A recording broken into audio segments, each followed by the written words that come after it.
মুসলমান ভাইয়েরা আমার, আল্লাহর নবী বেশি বেশি তওবা যদি কোনো মানুষ করে তার জন্য বিশেষ কিছু ফজিলত বর্ণনা করেছেন।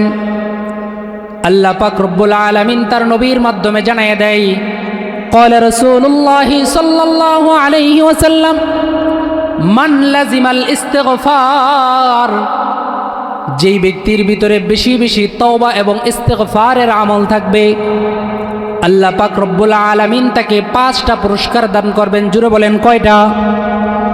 1 নাম্বার হইল জাআলাল্লাহু মিন কুল্লি দীকিন মাখরাজা, দুনিয়ার মধ্যে চলতে ফিরতে মানুষ বিভিন্ন বিপদ আপদের ভিতরে পড়ে, বেশি বেশি তওবা এবং ইস্তিগফার যেই বান্দাটা করবে আল্লাহ পাক রব্বুল আলামিন তওবা এবং ইস্তিগফারের কারণে তার বড় বড় বিপদ আপদ থেকে আল্লাহ পাক রব্বুল আলামিন মুক্ত করে দিবেন।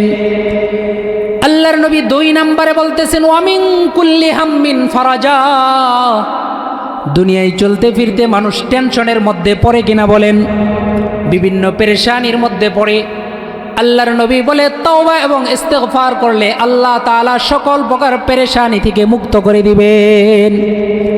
3 নম্বর আল্লাহর নবী বলতেছেন যখন কোনো বান্দা গুনাহ হওয়ার সাথে সাথে আল্লাহর কাছে তওবা করবে আল্লাহ পাক রব্বুল আলামিন তার রিজিকের ভিতরে এমন ওয়াসাআত দিবেন, এমন বরকত দিবেন, সে কল্পনাও করতে পারবে না এত রিজিক কোথায় থেকে কিভাবে ব্যবস্থা হইতেছে। 4 নাম্বার আল্লাহর নবী বলতেছেন যখন কোনো মানুষ তওবা করে আল্লাহ তাআলা কোরআনের মধ্যে বলছেন ওয়া মা কানাল্লাহু মুআয্যিবাহুম ওয়া হুম ইস্তাগফিরুন, যেই কওম যেই এলাকার মানুষ গুনাহ হওয়ার পরে তওবা করে আল্লাহ পাক রব্বুল আলামিন ওই কওমের উপর কোনো আযাব দিবেন না। চিল্লায়ে বলেন সুবহানাল্লাহ। 5 নাম্বার যখন কোনো মানুষ বেশি বেশি তওবা করবে আল্লাহ তাআলা তাদেরকে মুস্তাজাবুদ দাওয়াত বানিয়ে দিবেন। মুস্তাজাবুদ দাওয়াত বলা হয় ওই ব্যক্তিকে যেই ব্যক্তি আল্লাহর কাছে দোয়া করতে দেরি হবে কিন্তু আল্লাহ পাক রব্বুল আলামিন ওই দোয়াটা কবুল করতে দেরি হবে না। যারা এখনো বাহিরে আছি আমরা দেরি না করে অতি সত্বর প্যান্ডেলের ভিতরে চলে আসি। আর বাম পাশে আমরা যারা বসছি দুনো পাশে মিলে বসলে মনে হয় পরিবেশটা সুন্দর হয়, সেজন্য পিছনের দিকে যারা আছে একটু কষ্ট করে এদিকে এসে বসলে দেখতে খুব ভালো লাগবে ইনশাআল্লাহ। আল্লাহ তাআলা আমল করার তৌফিক দান করুক, সকলে বলেন আমিন। সম্মানিত হাজিরিন, আমি কালামুল্লাহ থেকে একটি আয়াত তেলাওয়াত করেছি এবং নবীজির অসংখ্য হাদিস সমূহ থেকে একটি হাদিস তেলাওয়াত করেছি। এই আয়াত এবং হাদিসের আলোকে কিছু আলোচনা পেশ করা হবে। আল্লাহ তাআলা আমাকে ইখলাসের সাথে বলার তৌফিক দান করুক এবং আমরা সকলেই যেন আমলের নিয়তে শুনতে পারি তৌফিক দান করুক, সকলে বলেন আমিন। আমরা চলতে ফিরতে আমাদের দ্বারা অনেক গুনাহ হয়ে যায়, কারণ আমাদের পিতা হযরতে আদম আলাইহিস সালাতু ওয়াস সালামকে আল্লাহ পাক রব্বুল আলামিন যখন সর্বপ্রথম জান্নাতে পাঠালেন, শয়তান কিন্তু ওনাকে ধোঁকা দিয়ে ওনার দ্বারা আল্লাহ তাআলার একটা হুকুমকে অমান্য করিয়েছিলেন, যেই কারণে আল্লাহ তাআলা ওনাকে দুনিয়ায় পাঠিয়ে দিয়েছেন। হযরতে আদম আলাইহিস সালাতু ওয়াস সালাম আল্লাহর কাছে কান্নাকাটি করা শুরু করলেন। ওনার এই অপরাধের জন্য তিনি আল্লাহর কাছে ক্ষমা চাওয়া শুরু করলেন, আল্লাহর কাছে তিনি দোয়া করা শুরু করলেন, রব্বানা যালামনা আনফুসানা ওয়া ইল্লাম তাগফির লানা ওয়া তারহামনা লানাকুনান্না মিনাল খাসিরিন। দোয়া করতে করতে এক পর্যায়ে আল্লাহ তাআলা ওনার দোয়াকে কবুল করেছেন।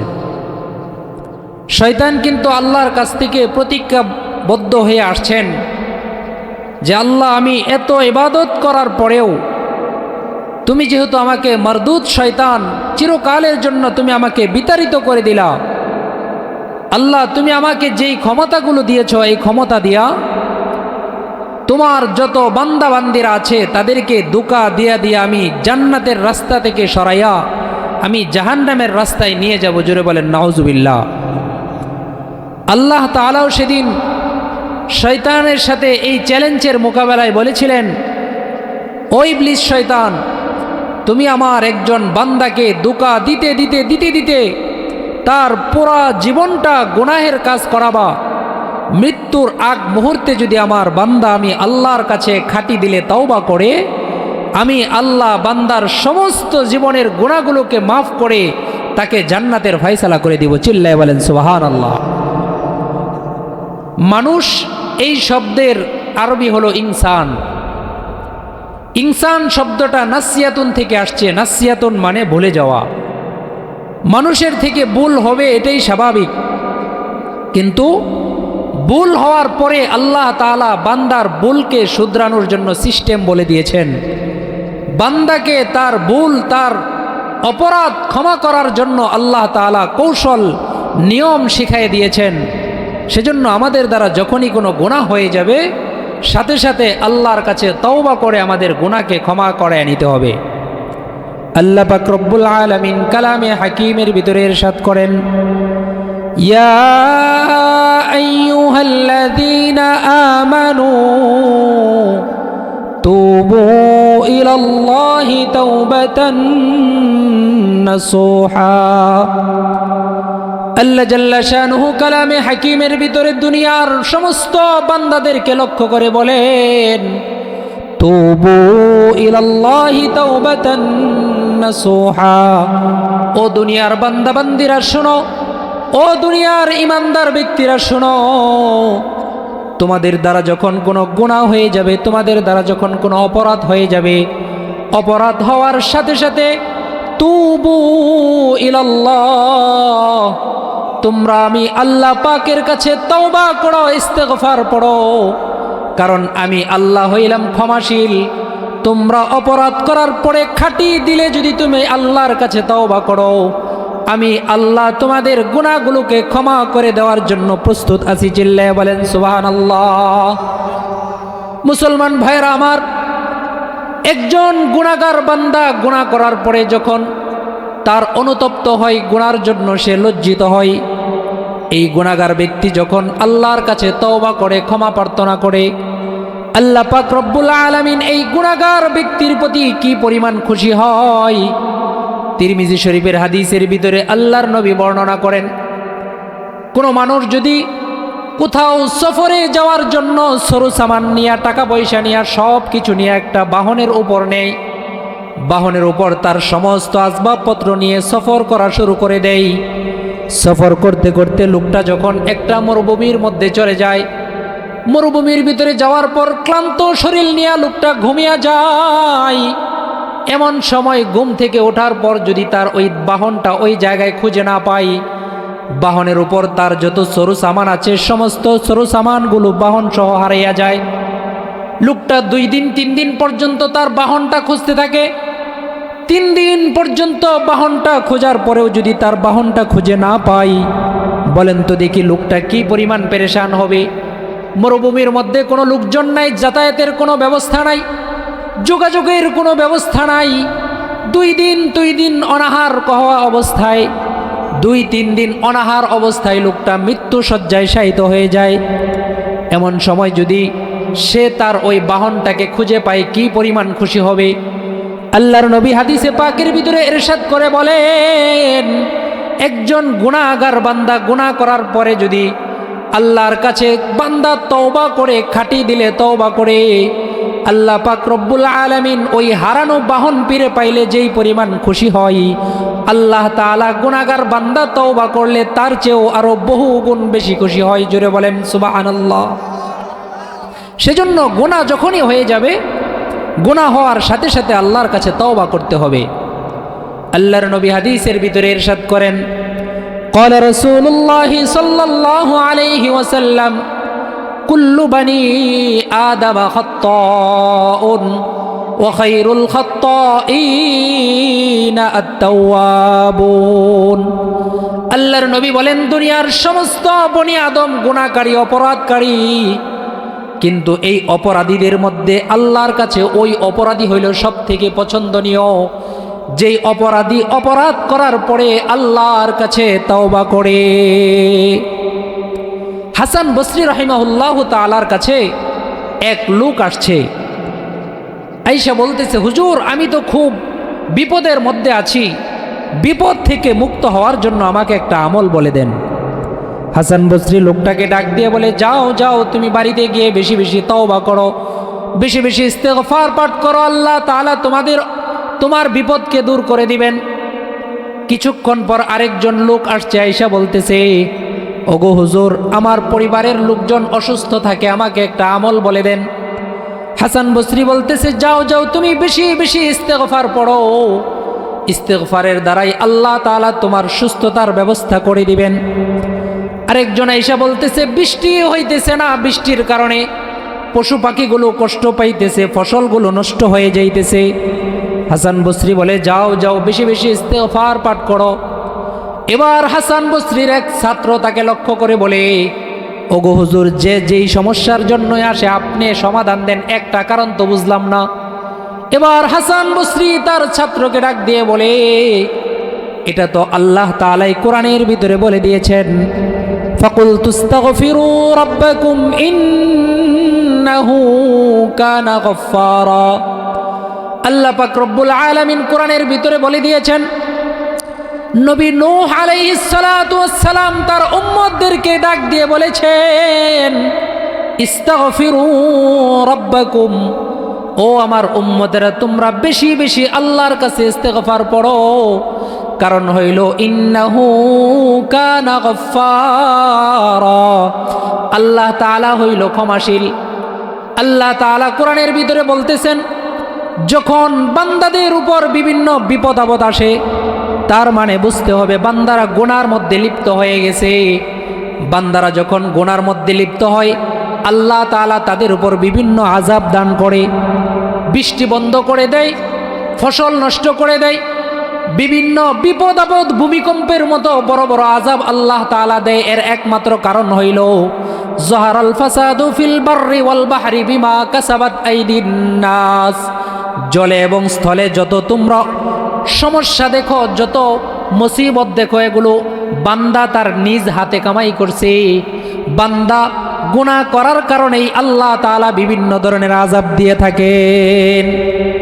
আমাদের যে বিভিন্ন মুসিবত আসে, অসুস্থ হয়ে যায়, বিপদের মধ্যে পড়ে যাই, এগুলো এমনি এমনি আল্লাহ দেয় না, বরং আল্লাহ তাআলা এগুলো দেয় যাতে করে বান্দা এই বিপদ আপদ দেখা একটু সতর্ক হয়, আল্লাহর কথা স্মরণ করে। দেখবেন মানুষ যখন বিপদে পড়ে তখন কিন্তু আল্লাহকে ডাকে, কথা বলেন ঠিক কিনা? যখন মুসিবতে পড়ে তখন দেখবেন মসজিদে যাওয়া শুরু করছে। মাঝে মাঝে মসজিদে দেখি হঠাৎ যেই লোক জীবনেও মসজিদে আসে নাই, ওই লোক ফজরের সময় মসজিদে আইসা পড়ছে। আমার এক মসজিদের এরকম ঘটনা ঘটছে, 2 দিন পরে জিজ্ঞাসা করতেছে, হুজুর, আমি গতকালকে এরকম ভয়ঙ্কর একটা স্বপ্নে দেখছিলাম, এটার ব্যাখ্যা কি? তখন তাকে মোটামুটি একটা বিষয় বললাম। উনি বলতেছে, এরপর থেকে আমি নিয়ত করছি, এখন থেকে আমি আর নামাজ ছাড়বো না। তো এই যে ভয়ঙ্কর একটা স্বপ্ন দেখছে, সেজন্য সে কার কথা মনে করছে? আল্লাহর কথা মনে করছে, মসজিদে আওয়া শুরু করছে। সেজন্য শুধু বিপদ আসলেই যে নামাজ পড়বো, ইবাদত করব তা না, বরং মুমিনের পরিচয় হলেও বিপদ থাকলেও সে নামাজ পড়বে, আল্লাহর কথা স্মরণ করবে, সুখের মধ্যে থাকলেও আল্লাহর কথা স্মরণ করবে। কথা বলেন ঠিক কিনা? মুসলমান ভাইয়েরা আমার, সেজন্য যখনই গুনাহ হয়ে যাবে, গুনাহ হওয়ার সাথে সাথেই আল্লাহর কাছে তওবা করতে হবে, ইস্তেগফার করতে হবে। যদি আমাদের গুনার পরিমাণ বেশি হয়ে যায়, নেকের পরিমাণ কম হয়ে যায়, এই অল্প পরিমাণ নেক আমল আমাকে জাহান্নাম থেকে ফিরাইতে পারবে না। আল্লাহর ওলি মালিক ইবনে দিনার প্রথম জমানায় তিনি নেককার মানুষ ছিলেন না, বরং বদকার মানুষ ছিলেন, গুনার কাজের মধ্যে লিপ্ত হইতেন। মালিক ইবনে দিনার মদ পান করতেন, এরকম গুনাহের কাজের মধ্যেও তিনি লিপ্ত ছিলেন। কিন্তু মালিক ইবনে দিনারের একজন মেয়ে ছিল, যেই মেয়েটা সব সময় তার বাবাকে বলতো, ও আমার বাবা, তুমি মদ পান করিও না, মদ পান করা ভালো নয়, এটা স্বাস্থ্যের জন্য ক্ষতিকর, আল্লাহ তাআলা মদকে হারাম করেছেন। কিন্তু মালিক ইবনে দিনার তার মেয়ের কথা না শুনে তিনি রেগুলার মদ পান করতেন। হঠাৎ করে একদিন মালিক ইবনে দিনার ঘুমের মধ্যে স্বপ্নে দেখতেছেন কিয়ামত কায়েম হয়ে গিয়েছে। এমন সময় পিছন দিক থেকে বিশাল একটা সাপ মালিক ইবনে দিনারকে আঘাত করার জন্য, আক্রমণ করার জন্য আসতেছে। মালিক ইবনে দিনার ভয় পাইয়া তিনি সামনের দিকে দৌড়াইতেছেন। দৌড়াইতে দৌড়াইতে রাস্তার পাশে দেখে একজন বৃদ্ধ লোক বসে আছে। মালিক ইবনে দিনার বৃদ্ধ লোকটাকে ডাক দিয়ে বলে, ও বাবাজি, আমি তো মারাত্মক বিপদের মধ্যে পড়েছি, পিছন থেকে সাপ আমাকে দাওয়া করতেছে, তুমি আমাকে একটু হেফাজত করো, একটু সাহায্য করো। বৃদ্ধ লোকটা মালিক ইবনে দিনারকে ডাক দিয়ে বলে, ও যুবক, আমার এই পরিমাণ শক্তি নাই যে শক্তি দিয়ে আমি তোমাকে সাহায্য করব। এবার মালিক ইবনে দিনার আরো দৌড়াইতেছে, সামনের দিকে যায়। কিছু দূর যাওয়ার পরে মালিক ইবনে দিনার একটা রুম দেখতে পায়। তিনি আশ্রয়ের জন্য এই ঘরের ভিতরে ঢুকে যায়। ঘরের ভিতরে ঢুকে দেখে তার ওই যেই মেয়েটা মদ পান করতে নিষেধ করত, ওই মেয়েটা এই ঘরের ভিতরে অবস্থান করতেছে। মালিক ইবনে দিনার একটু আশ্বস্ত হইলেন, আরে নিজের কলিজার টুকরা সন্তানকে যখন পেয়েছি, সন্তান অবশ্যই আমাকে একটু সহযোগিতা করবে। এবার মেয়ের কাছে যখন রাস্তার এই অবস্থা বর্ণনা করে, মেয়ে বলতেছে, ও আমার কলিজার বাবা, শুনো, তুমি রাস্তার মধ্যে যেই বৃদ্ধ লোকটা দেখতে পাইছো, এটা কোনো মানুষ নয়, বরং আল্লাহ পাক রব্বুল আলামিন তুমি যেই নেক আমল করেছিলা, ওই নেক আমলটাকে বৃদ্ধ লোকের আকৃতি দিয়া তোমার সাথে সাক্ষাৎ করাইছে। তুমি যখন তার সাথে সাহায্য চাইছো, সে তোমাকে সাহায্য করে নাই। কারণ হইল তোমার নেক আমলটা এত দুর্বল হয়ে গিয়েছে, এই অল্প নেক আমল তোমাকে আযাব থেকে বাঁচাইতে পারে নাই। মুসলমান ভাইরা, কিয়ামতের ময়দানেও আল্লাহ পাক রব্বুল আলামিন আমার আপনার আমলগুলোকে মিজানের পাল্লার ভিতরে ওজন করবেন।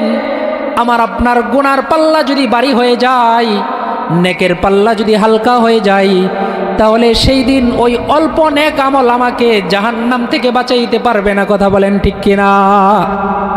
সেজন্য আমাদের গুনাহ থেকে বেঁচে থাকতে হবে, নেক কাজ বেশি বেশি করতে হবে। আল্লাহ পাক রব্বুল আলামিন কালামে হাকিমের ভিতরে ইরশাদ করেন, والذين إذا فعلوا فاحشة أو ظلموا أنفسهم ذكروا الله فاستغفروا لذنوبهم। আল্লাহ পাক রব্বুল আলামিন কালামে হাকিমের ভিতরে ইরশাদ করেন, মুমিন বান্দাদের পরিচয় হইল যখন তাদের দ্বারা কোনো গুনাহ হয়ে যায়। মুমিন বান্দাদের পরিচয় হইল তাদের দ্বারা যখন কোনো অন্যায় হয়ে যায়, তাদের অন্যায় হওয়ার সাথে সাথেই যখন আল্লাহর কথা স্মরণ হয়, স্মরণ হওয়ার সাথে সাথেই ফাস্তাগফারু লিযুনুবিহিম, তারা আল্লাহর কাছে ইস্তিগফার করে, আল্লাহর কাছে তওবা করে। এটা হলো মুমিন বান্দার পরিচয়। মুসলমান ভাইরা আমার, আল্লাহর নবীর সাহাবী মাইজ বিন মালিক রাদিয়াল্লাহু তাআলা আনহু জলিলুল কদর সাহাবী ছিলেন। এই মাইজ বিন মালিক শয়তানের দোকায় পড়ে, শয়তানের দোকার কারণে মাইজ বিন মালিক জিনা করে ফেলে। জিনা করার পরে তিনি চিন্তা করেন, আমি তো মারাত্মক অপরাধ করেছি, আমার এই অপরাধ থেকে মুক্তি পেতে হবে। এবার মাইজ বিন মালিক আল্লাহর নবীর দরবারে চলে যায়।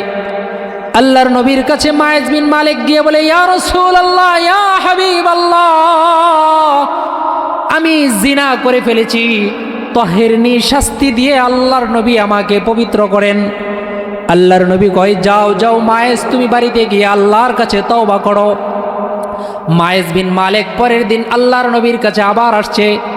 আয়েশা বলতেছে, ইয়া রাসূলুল্লাহ, ইয়া হাবিবাল্লাহ, আমি তো জিনা করেছি, আপনি শাস্তি দিয়ে আমাকে পবিত্র করে দেন।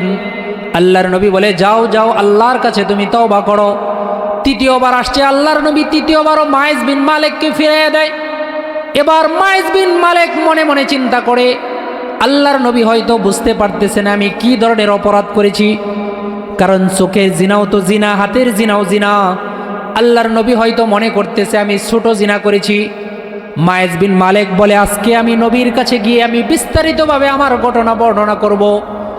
এবার চতুর্থবার মায়েজ বিন মালিক আল্লাহর নবীর কাছে এসে বলে, ওগো দয়াল নবী, আপনি হয়তো মনে করতেছেন আমি ছোট জিনা করেছি। না না, আমি হাতের জিনা করি নাই, পায়ের জিনা করি নাই, বরং একজন বিবাহিত পুরুষ তার স্ত্রীর সাথে যেই কাজ করে আমি অবৈধভাবে সেই জিনা করেছি। ওগো নবী, শাস্তি দিয়ে আপনি আমাকে পবিত্র করিয়া দেন। এবার আল্লাহর নবী সাহাবীদেরকে ডাক দিয়ে বলে, ও আমার সাহাবীরা রে, মায়েজের কি মাথা ঠিক আছে নাকি তোমরা খোঁজ নিয়ে দেখো। সাহাবা একরাম মায়েজের ব্যাপারে খোঁজ নিয়ে দেখে, না না, মায়েজের মাথা ঠিক আছে। এবার আল্লাহর নবী কোরআনের নির্দেশ মোতাবেক, কোরআনের ভিতরে একজন অবিবাহিত পুরুষ যদি জিনা করে, অবিবাহিত কোনো নারী যদি জিনা করে, আল্লাহ তাআলা তার শাস্তি নির্ধারণ করেছেন, আয-যানিয়াতু ওয়াজ-যানি ফাজলিদু কুল্লা ওয়াহিদিম মিনহুমা মিআত জালদা। অবিবাহিত পুরুষ এবং নারী যদি জিনায় লিপ্ত হয়, তাদের শাস্তি হইল জনসম্মুখে তাদেরকে 100 বেত্রাঘাত করতে হবে। আর যদি কোনো বিবাহিত পুরুষ এবং বিবাহিত নারী জিনার মধ্যে লিপ্ত হয়, আল্লাহ তাআলার বিধান হইল তাদেরকে জনসম্মুখে পাথর মেরে তাদেরকে শহীদ করে দিতে হবে। এবার মায়েজ বিন মালিকের ব্যাপারে আল্লাহর নবী নির্দেশ দিয়ে দিলেন, ও আমার সাহাবীরা রে, যাও যাও মায়েজ বিন মালিককে নিয়ে যাও, পাথর মেরে তার উপর শরীয়তের বিধানকে কায়েম করো। মায়েজ বিন মালিককে পাথর মারতে মারতে সাহাবায়ে কেরাম তার মৃত্যুবরণ হয়ে যায়। মায়েজ বিন মালিককে কবরের মধ্যে রাখা হয়। এমন সময় দুইজন সাহাবী মায়েজ বিন মালিকের ব্যাপারে আলাপ আলোচনা করে, আরে মায়েজ কত বোকা মানুষ, যদি তার গোপন গুনার কথা আল্লাহর নবীর কাছে না বলতো, তাহলে তো তার এরকম অপমানিত হইয়া দুনিয়া থেকে বিদায় হইতে হইতো না। আল্লাহর নবীর কাছে এই সংবাদ চলে যায়। আল্লাহর নবী এই দুইজন সাহাবীকে ডাক দিয়ে বলে, তোমরা কি মায়েজের ব্যাপারে এই ধরনের কথা বলছো নাকি? আল্লাহর নবীকে ওই দুই সাহাবী বলে, হ্যাঁ হ্যাঁ, আমরা তো ওই ধরনের কথা বলছি। এবার আল্লাহর নবী বলতেছে, জানো নাকি মায়েজ কি ধরনের তওবা আল্লাহর কাছে করেছে? আল্লাহ পাক রব্বুল আলামিন মায়েজের তওবাটা এমন ভাবে কবুল করেছে, লাউ কুসিমাত বাইনা সাবঈনা মিন আহলিল মদিনাতি লাওয়াসিআতহুম। মায়েজের এই তওবা যদি মদিনার 70 জন মানুষের মধ্যে বন্টন করে দেওয়া হইতো, আল্লাহ তাআলা মায়েজের এক তওবার কারণে 70 জন গুনাহগার মানুষের গুনাহকে মাফ করিয়া দিত। চিল্লায়া বলেন সুবহানাল্লাহ। মুসলমান ভাইরা, আল্লাহ বলছেন, তুবু ইলাল্লাহি তাওবাতান নাসুহা, তোমরা আল্লাহর কাছে একনিষ্ঠভাবে তওবা করো। এটার নাম হইল একনিষ্ঠ তওবা। আমি মসজিদে বললাম, আল্লাহ গুনাহ করছি, মাফ করে দাও, আর করব না। দোকানে গিয়া যদি আমি আবার সুদি কারবারের আলাপ আলোচনা করি, আমি নামাজ পড়ি না, কিন্তু আল্লাহর কাছে বললাম, আল্লাহ আমার গুনাহকে মাফ করে দাও, পরের দিন আবার আমি নামাজের মধ্যে গেলাম না। প্রতিদিন মিথ্যা বলার অভ্যাস ছিল, আজকেও আমি মিথ্যা কথা বলি। আগেও গীবত করার অভ্যাস ছিল, এখনও গীবত করি। তার মানে বোঝা যায় আমি পরিপূর্ণ তওবা করতে পারি না। এই কথা বলেন ঠিক কিনা? মুসলমান ভাইরা আমার, আল্লাহর নবী বেশি বেশি তওবা যদি কোনো মানুষ করে, তার জন্য বিশেষ কিছু ফজিলত বর্ণনা করেছেন। আল্লাহ পাক রব্বুল আলামিন তার নবীর মাধ্যমে জানায় দেয়, قال رسول الله صلى الله عليه وسلم من لزم الاستغفار, যেই ব্যক্তির ভিতরে বেশি বেশি তওবা এবং ইস্তিগফারের আমল থাকবে, আল্লাহ পাক রব্বুল আলামিন তাকে 5টা পুরস্কার দান করবেন। জুড়ে বলেন কয়টা?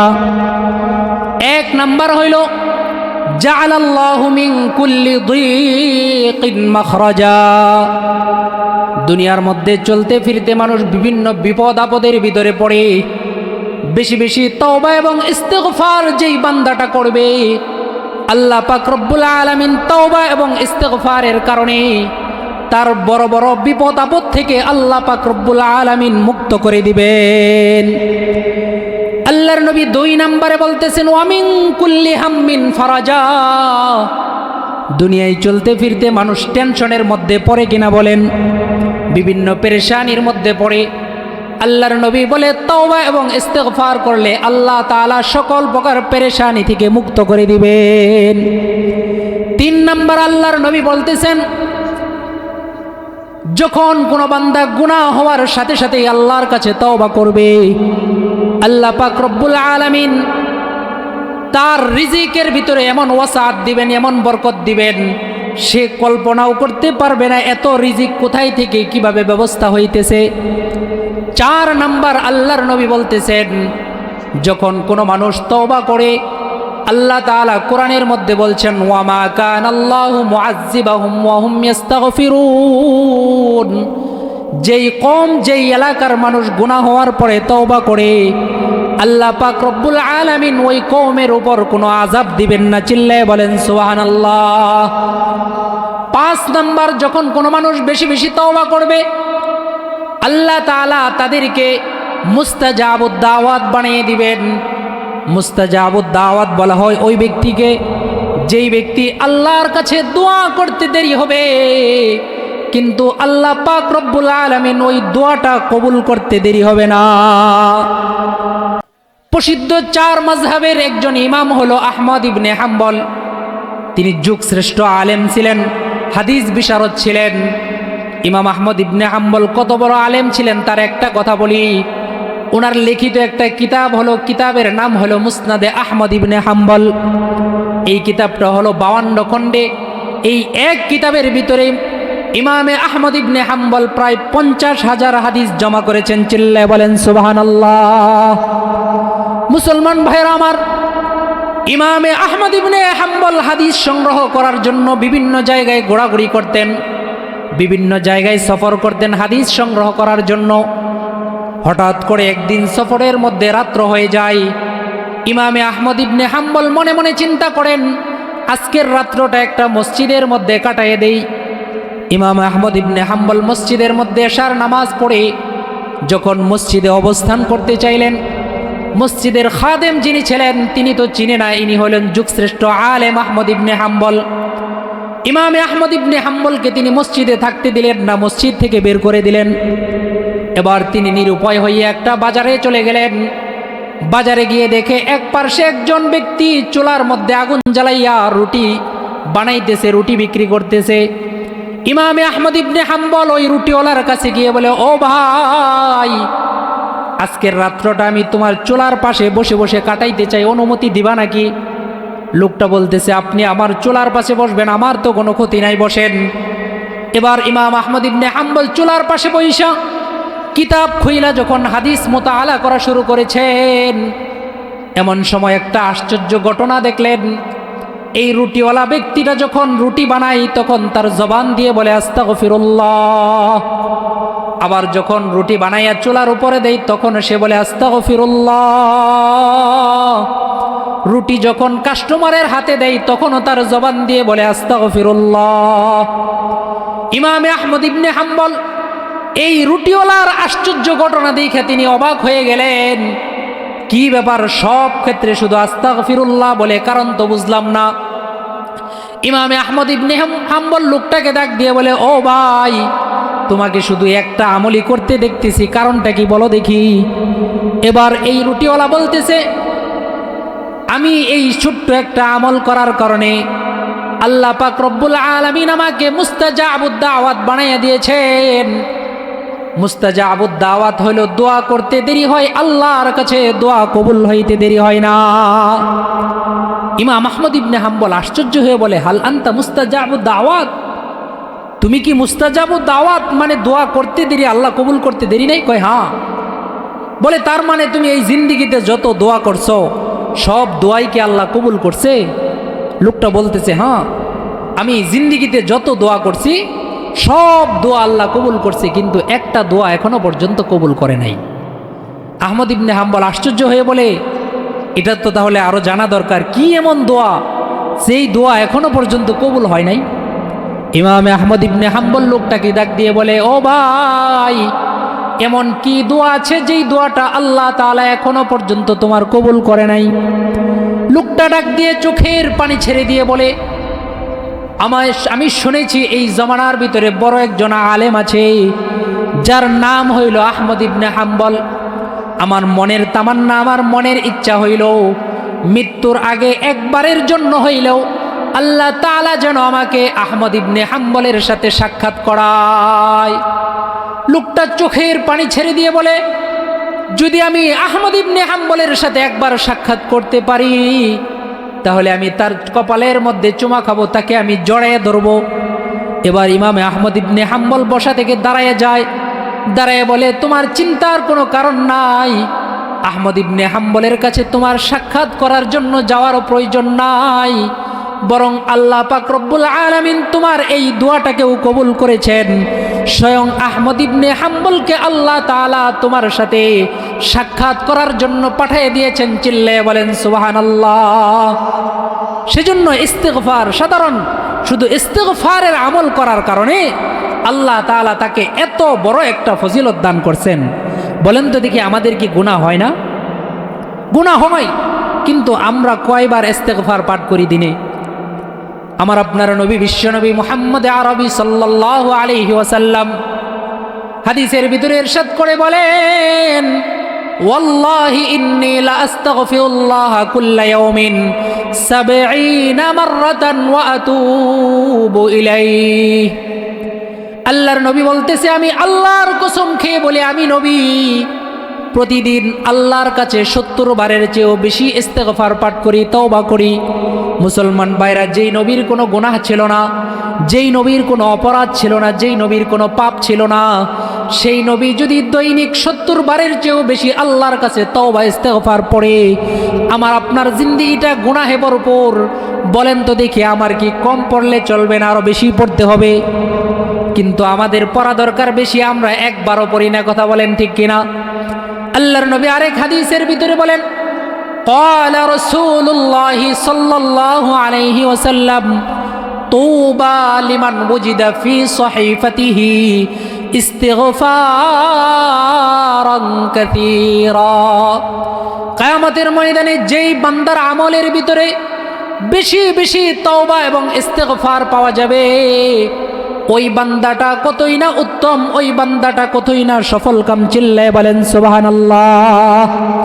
মুসলমান ভাইরা আমার, আল্লাহর নবীর সাহাবীরা কিভাবে আল্লাহর কাছে তওবা করেছেন, কিভাবে আল্লাহর কাছে ইস্তেগফার করেছেন, তার একটা ঘটনা বলে আমি আমার সামনের আলোচনার দিকে যাইতেছি। আল্লাহর নবীর একজন সাহাবী ছিল, হযরতে সালাবাতুল আনসারী রাদিয়াল্লাহু তাআলা আনহু। আল্লাহর নবীর কত বড় সাহাবী ছিলেন, কত জলিলুল কদর সাহাবী ছিলেন। আল্লাহর নবী যখন মক্কা থেকে মদিনায় সাহাবায়ে কেরাম হিজরত করে চলে যায়, তাদের সাথে আনসার সাহাবীদের ভ্রাতৃত্বের সম্পর্ক করে দেয়। হযরতে সালাবাতুল আনসারীর সাথে সাঈদ ইবনে আব্দুর রহমানের সম্পর্ক করে দিয়েছিল। আল্লাহর নবী সাঈদ ইবনে আব্দুর রহমানকে নিয়ে যুদ্ধের ময়দানে চলে যায়, আর সালাবাতুল আনসারী রাদিয়াল্লাহু তাআলা আনহুকে এই সাঈদ ইবনে আব্দুর রহমানের বাড়ি দেখার জন্য দায়িত্ব দিয়ে যায়।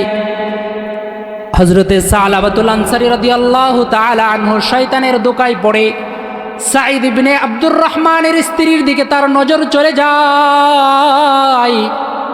তিনি তার স্ত্রীর দিকে নজর দিয়ে যখন দেখে অনেক সুন্দরী তার স্ত্রী, সালাবাতুল আনসারী তার স্ত্রীর হাতের মধ্যে দৌড়ে। এমন সময় তার স্ত্রী ডাক দিয়ে বলে, ও সালাবাতুল আনসারী, তুমি তো আল্লাহর নবীর সাহাবী, তুমি আরেকজনের স্ত্রীর হাতের ভিতরে ধরলা, তুমি তো আমানতের খেয়ানত করলা, তুমি তো আল্লাহ পাকের বিধান অমান্য করতেছো। এই কথা বলার সাথে সাথে সালাবাতুল আনসারীর মনের ভিতরে জাহান্নামের ভয় ঢুকে যায়। সালাবাতুল আনসারী হাউমাউ করে চিৎকার করা শুরু করে। তিনি চিৎকার করতে করতে মাটির মধ্যে গড়াগড়ি শুরু করে দেয়। এমন সময় আল্লাহর নবী যখন সাহাবীদেরকে নিয়ে যুদ্ধের ময়দান থেকে ফিরে আসে, এমন সময় এসে দেখে এই অবস্থা। হযরতে সালাবাতুল আনসারী তার এই অবস্থা দেখে সাঈদ ইবনে আব্দুর রহমান বলে, তোমাকে আমি মাফ করে দিলাম, তুমি আর কান্নাকাটি করিও না। কিন্তু তার কান্না থামে না, বলে, না না, যতক্ষণ পর্যন্ত আল্লাহর নবী আমার ক্ষমার ঘোষণা না করবে, ততক্ষণ পর্যন্ত আমি আমার এই কান্না থামাইতে পারবো না। এবার সালাবাতুল আনসারী রাদিয়াল্লাহু তাআলা আনহু কানতে কানতে তিনি পাহাড়ের ভিতরে চলে যায়। পাহাড়ের চূড়ার ওই পা কান্নাকাটি করতে থাকে। এর আগে সালাবাতুল আনসারী হযরতে আবু বকরের কাছে গিয়ে যায়। হযরতে আবু বকরের কাছে গিয়ে বলে, আপনি আমাকে মাপের ব্যবস্থা করে দেন। আবু বকর বলে, তুমি যে অপরাধ করেছো এটার মাপের কোনো ব্যবস্থা নাই, যাও যাও, আমার দরবার থেকে বের হয়ে যাও। হযরতে ওমরের কাছে যায়। ওমর বলে, না না, তুমি আমার এখান থেকে বের হয়ে যাও। আল্লাহর নবীর কাছেও গিয়েছিল। আল্লাহর নবীও বলছে না না, আল্লাহ তাআলা যতক্ষণ পর্যন্ত তোমাকে মাফ না করবে ততক্ষণ পর্যন্ত আমি নবীও তোমাকে মাফ করার ব্যবস্থা করতে পারবো না। হযরতে সালাবাতুল আনসারী রাদিয়াল্লাহু তাআলা আনহু পাহাড়ের উপর ওইটা কান্দে, দুই হাত তুলে আল্লাহর কাছে বলে, ওগো আল্লাহ, আমি কি এমন অপরাধ করলাম? আবু বকরের কাছে গেলাম, আবু বকর আমাকে তার দরবার থেকে বের করে দিল। ওমরের কাছে গেলাম, ওমরও আমাকে তার দরবার থেকে বের করে দিল। সর্বশেষ দয়াল নবী, মায়াল নবী, বিশ্ব নবী মুহাম্মদ আরবীর কাছে গেলাম, তিনিও আমাকে তার দরবার থেকে বের করে দিল। ওগো আল্লাহ, তুমি যদি আমাকে মাফ না করো দুনিয়ার কেউ আমাকে মাফ করতে পারবে না। আল্লাহ পাক রব্বুল আলামিন হযরতে সালাবাতুল আনসারীর তওবাকে কবুল করে নেয়, তার এই অপরাধকে আল্লাহ তাআলা মাফ করে দেয়। আল্লাহ পাক রব্বুল আলামিন জিবরাইলকে নবীর কাছে পাঠিয়ে দেয়। নবীকে গিয়ে বলে, ওগো নবীজি, আপনার সাহাবী সালাবার খবর রাখেন নাকি? আল্লাহর নবী বলে, না না, সালাবা তো কয়েকদিন ধরে দেখি না। এবার ফেরেশতা নবীকে বলে, আল্লাহ পাক রব্বুল আলামিন সালাবার তওবাকে কবুল করেছেন, তার অপরাধকে মাফ করেছেন, তাকে আপনি নিয়ে আসেন। আল্লাহর নবী সাহাবীদেরকে ডাক দিয়ে বলে, ও আমার সাহাবীরা রে, যাও যাও, সালাবাকে আমার কাছে নিয়ে আসো। হযরতে সালাবাকে খোঁজার জন্য চলে যায়, খোঁজ পাওয়া যায় না। এবার রাখালদের কাছে যখন জিজ্ঞাসা করে, রাখালেরা বলে, আমরা তো কাউকে দেখি নাই, কিন্তু এই পাহাড়ের চূড়া থেকে রাত্র যখন গভীর হয় তখন হাউমাউ করে কান্নার আওয়াজ শুনতে পাই। পাহাড় থেকে আমরা আওয়াজ শুনি, দুনিয়ার কোথাও আমি মাফ পাইলাম না। আল্লাহ, তুমি যদি মাফ না করো দুনিয়ার কেউ আমাকে মাফ করতে পারবে না। এবার সালাবাতুল আনসারীকে সাহাবা একরাম নবীর কাছে নিয়ে আসে। আস্তে আস্তে ফজরের সময় হয়ে যায়, আল্লাহর নবী নামাজের মধ্যে দাঁড়ায় গেছে। সালাবাতুল আনসারী সহ ওই সাহাবীরা নামাজের মধ্যে দাঁড়ায়। আল্লাহর নবী কোরআনের আয়াত তেলাওয়াত যখন করে, আল্লাহকুমুত তাকাসুর, এই আয়াত শোনার সাথে সাথেই সালাবা চিৎকার দিয়ে ওঠে। হাত্তা জুরতুমুল মাকাবির যখন পাঠ করে হযরতে সালাবা চিৎকার দিয়ে জমিনের মধ্যে পড়ে যায়। নামাজ শেষ করে আল্লাহর নবী সালাবার কাছে গিয়ে দেখে, নাই নাই, সালাবা আর দুনিয়ায় নাই, সালাবা দুনিয়া থেকে বিদায় হয়ে গেছে। আল্লাহর নবী সাহাবীদেরকে হযরতে সালাবা রাদিয়াল্লাহু তাআলা আনহুর জানাজার ব্যবস্থা করার জন্য বলেন। জানাজার নামাজ পড়াইয়া যখন খাটিয়া কবরের দিকে নিয়ে যায়, আল্লাহর নবী তার পাকে এরকম পুরাপুরি জমিনের মধ্যে না দিয়া পায়ের অগ্রভাগের আঙ্গুল দিয়ে কবরের দিকে হেঁটে হেঁটে যায়। সাহাবা একরাম ডাক দিয়ে বলে, ওগো নবীজি, কোনো দিন তো আপনাকে এরকম দেখলাম না, আজকে আপনি পায়ের অগ্রভাগ দিয়ে হাঁটেন কেন? আল্লাহর নবী বলতেছে, ও আমার সাহাবীরা রে, জানো নাকি সালাবার তওবাকে আল্লাহ কেমনভাবে কবুল করছে? আল্লাহ পাক রব্বুল আলামিন সালাবার তওবাকে এমনভাবে কবুল করেছে, তার জানাজার নামাজ পড়ার জন্য আসমান থেকে এত অধিক পরিমাণের ফেরেশতা আসছে, যেই কারণে আমি এই ফেরেশতাদের বীরের কারণে আমি আমার পাওকে জমিনের মধ্যে ফালাইতে পারতেছি না। চিল্লায় বলেন সুবহানাল্লাহ। সেজন্য গুনাহ হয়েছে, তওবা করছে, আল্লাহ তাআলা তওবা কবুল করছেন। আমাদের দ্বারা যখন গুনাহ হয়ে যাবে, আমরা যদি আল্লাহর কাছে তওবা করি, বলেন তো দেখি আল্লাহ মাফ করবে কিনা? কিন্তু আমরা তো আল্লাহর কাছে মাফ চাইতে জানি না, কথা বলেন ঠিক কিনা? গভীর রজনীতে উঠা চোখের পানি ছাইরা মাওলা পাকের কুদরতি পায়ে সেজদা দিয়ে আপনি একটু কান্দেন। অভাবের মধ্যে পড়ছেন, আল্লাহর কাছে চান। আপনি বিপদের মধ্যে পড়েছেন, আল্লাহর কাছে বিপদ মুক্তি চান। আপনি অসুস্থ আছেন, আপনি আল্লাহর কাছে সুস্থতা চান, আল্লাহ তাআলা আপনাকে সুস্থতা দিবে। কিন্তু আমরা আল্লাহর কাছে যাইতে জানি না। অভাব পড়লে দৌড় দেই কোন জায়গায় কিস্তি পাওয়া যাবে, কথা বলেন ঠিক কিনা? হ্যাঁ, অসুস্থ হইলে আল্লাহর কাছে দৌড়াই না, আগে দৌড়ে ডাক্তারের কাছে। অথচ সাহাবা একরামের একটা জুতার ফিতা ছিঁড়া গেলেও ওনারা 2 রাকাত নামাজ পড়া এরপরে বাজারে যাইতেন জুতার ফিতা কেনার জন্য। অথচ আমরা বিপদে পড়লে আল্লাহর কাছে চাই না, দুনিয়ার আসবাবকে গ্রহণ করি। সেজন্য মুসলমান ভাইরা, আলোচনা অনেক হবে, যদি একটা কথা শিখতে পারি যথেষ্ট। আজকের পুরো আলোচনা থেকে এটাই শিক্ষা, যখনই গুনাহ করে ফেলবো সাথে সাথে আল্লাহর কাছে তওবা করব। পারবো তো ইনশাল্লাহ? আল্লাহর নবী এক হাদিসের ভিতরে বলেন, আত্তাইবু মিনাজ যামবি কামান লা যামবালা, যেই ব্যক্তিটা গুনাহ করার পরে আমি আল্লাহর কাছে তওবা করে, আল্লাহ পাক রব্বুল আলামিন তাকে একজন সন্তান তার মায়ের গর্ভ থেকে জন্ম নিলে যেরকম তার গুনাহ থাকে না, তাওবাকারী ব্যক্তিকে এরকম বেগুনাহ মাসুম বানায় দেয়। চিল্লায় বলেন সুবহানাল্লাহ। আল্লাহর নবী যেহেতু এত ইস্তেগফার পড়ছে, আজকে আপনাদেরকে একটা আমল বলে দেই, দৈনিক কমপক্ষে ঘুমানোর আগে 100 বার ইস্তেগফার পাঠ করবেন। পারবে তো ইনশাল্লাহ? বেশি কঠিন না। আস্তাগফিরুল্লাহ, আস্তাগফিরুল্লাহ, আস্তাগফিরুল্লাহ, কমপক্ষে 100 বার। কয়বার? কে কে আমল করবো একটু আল্লাহকে রাজি খুশি, আল্লাহকে সাক্ষী রেখে আল্লাহ তাআলা আমাদের সবাইকে এই আমলটা করার তৌফিক দান করুক। জুড়ে বলেন আমিন। ওয়া আখিরি দাওয়ানা আনিল হামদুলিল্লাহি রাব্বিল আলামিন। আসসালামু আলাইকুম ওয়া রাহমাতুল্লাহি ওয়া বারাকাতুহু।